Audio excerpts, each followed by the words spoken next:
What is up, everybody? This is Dueling King 1991, bringing you guys another Call of Duty World War II gameplay here. If you enjoyed the video, be sure to drop a like, and if you're not already subscribed, be sure to subscribe for some more videos. What I want to talk about today is kind of something that I guess a lot of people as gamers have to kind of accept this overall.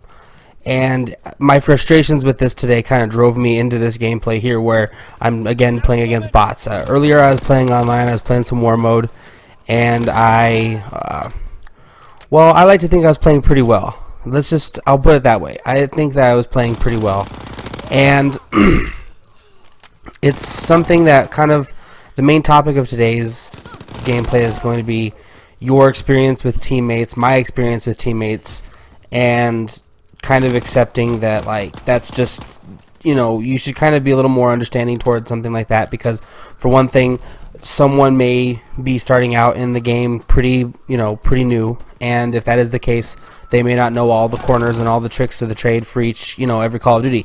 As every Call of Duty's life cycle, moves on, new gamers who come into play sort of find themselves kind of, if they enter the life cycle a little bit later than others, who may have been playing since launch, and they may get into a gameplay with players who are more experienced, which to me, and from what I've experienced with this Call of Duty and any other Call of Duty, a lot of people have always really wanted no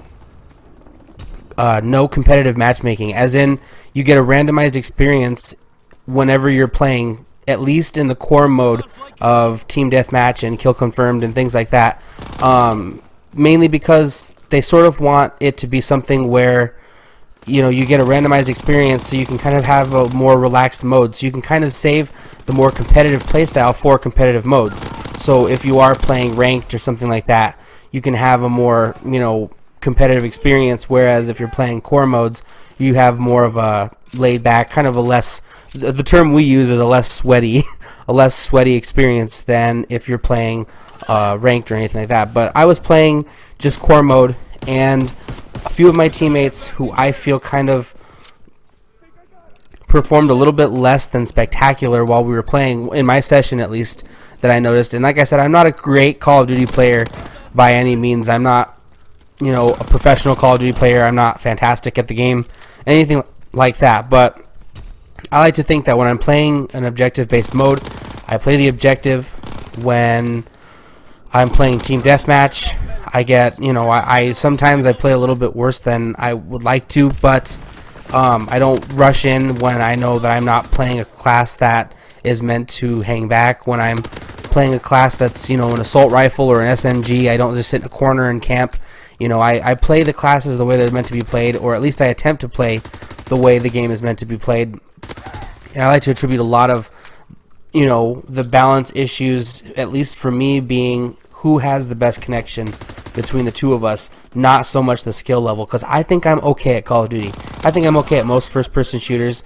I think, I keep my bullet grouping pretty, for the most part, pretty grouped well, as far as, like, I don't, spray and pray very often. I like to consider myself a fairly good shot.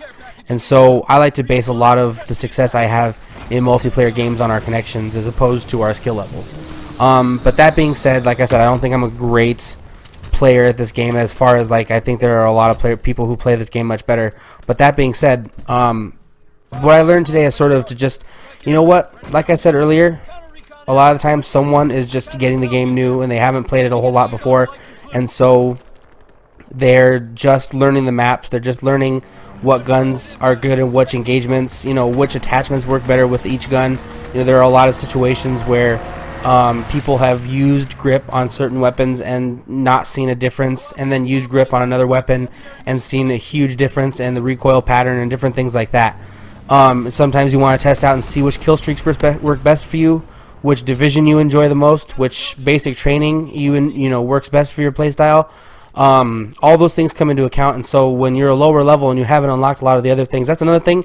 What I consider to be one of the best guns in the game would be the bar, and that's the best assault rifle, I believe. To me, it's second only to the STG, but the bar is the best assault rifle as far as it's unlocked last, and you unlock it at level 52. So to get one of the best guns in the game, you have to play almost to max rank. So I definitely, if you get into a game where you're playing with someone who, is not max level or anything like that, kind of understand a little bit more. Like I said, I got frustrated, and I ended up going to bot mode in a custom match to kind of,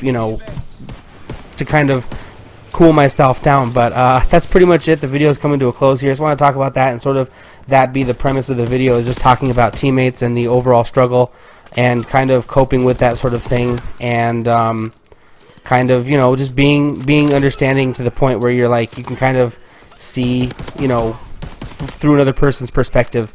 But that's pretty much it. I hope you guys enjoy the video. If you do, like I said before, be sure to drop a like and subscribe for more. Thanks so much, and peace. Firebombing run awaiting target. Ready to drop incendiary. Low altitude bomber inbound. Incendiary mission commencing. Liaison bomber.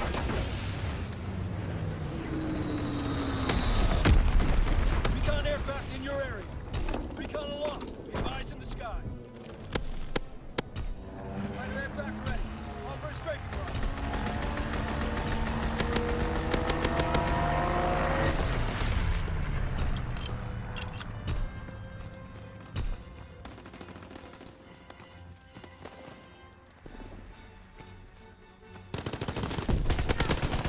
Enemy down!